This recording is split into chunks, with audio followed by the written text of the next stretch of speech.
When Daddy was a little schoolboy, a new game was invented. It was called ping-pong. Nowadays, lots of children play ping-pong. But in those days, ping-pong was all the rage. It was played from morning till night in every school and courtyard, on tables, benches, grand pianos, and on the floor. Some even played at night. Many kids forgot that anything else existed except ping-pong. There were ping-pong matches in Little Daddy's school every single day. Every class played each other to determine the school champion. Then they played each other, and the winner became the district champion. Then there was a city tournament, when Moscow and Leningrad played each other. Little Daddy was amazed. He just couldn't understand why it was so interesting to keep bouncing a little white ball back and forth with little paddles. "Why don't you try it?" one of his friends would say. "It's no fun." "It sure is." "No, it isn't. Just try it once." "I don't want to." This conversation was repeated several times. Naturally, one bright day, Little Daddy got a ping-pong paddle and took his place at one side of the table. And that was the end of him. I say, one bright day. But Little Daddy's parents considered it to be one of the darkest days of their lives. And all because Little Daddy became fascinated by ping-pong. In the beginning, he couldn't manage to hit the ball. When he finally learned to hit the ball, it wouldn't bounce on the table. At last, when Little Daddy managed to hit the ball and it bounced across the table, he took a real interest in the game. He discovered that there were different ways of hitting the ball. You could chop it or send it into a spin off to one of the corners. A good player could make the ball bounce on the part of his opponent's side of the table that was the hardest to reach.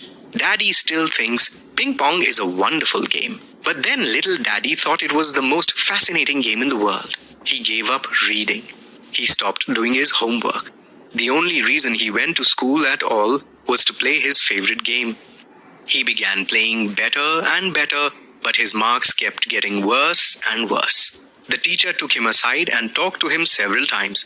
She explained that there was a limit to everything. She even reminded him of the saying, "There's a time for everything." Little Daddy didn't argue, because it was no use.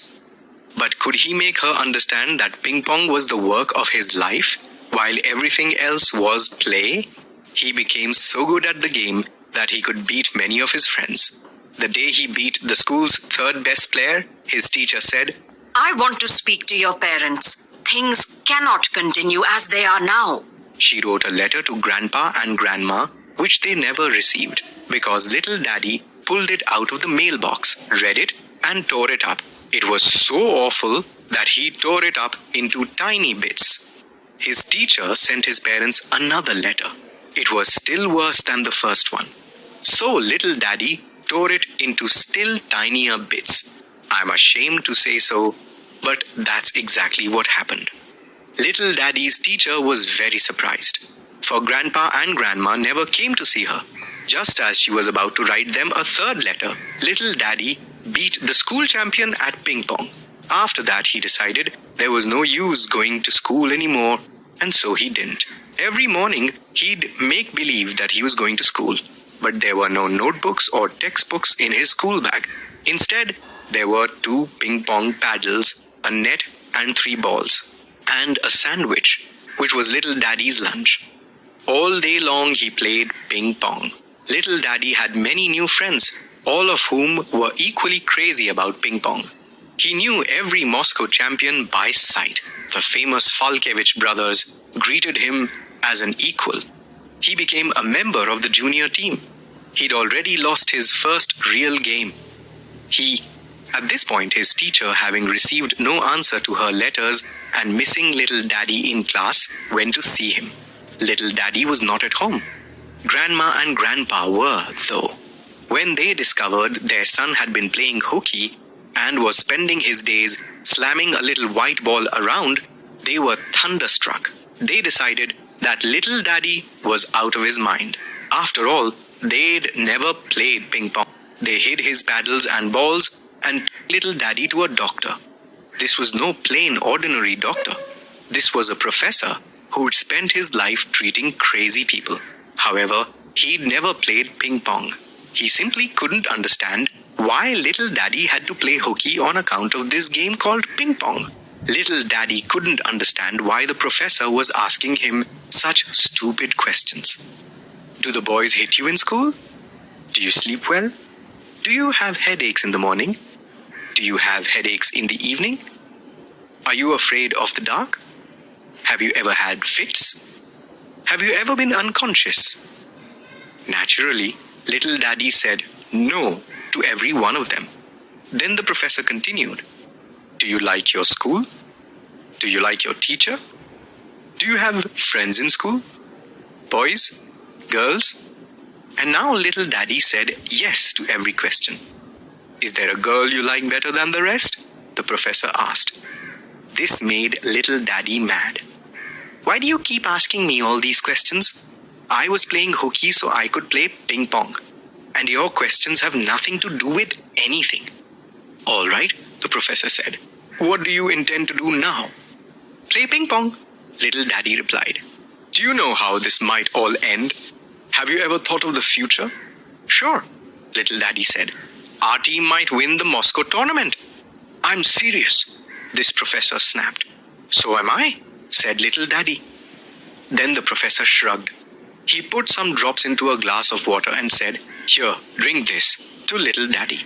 I don't want to, said little Daddy. I'm not sick.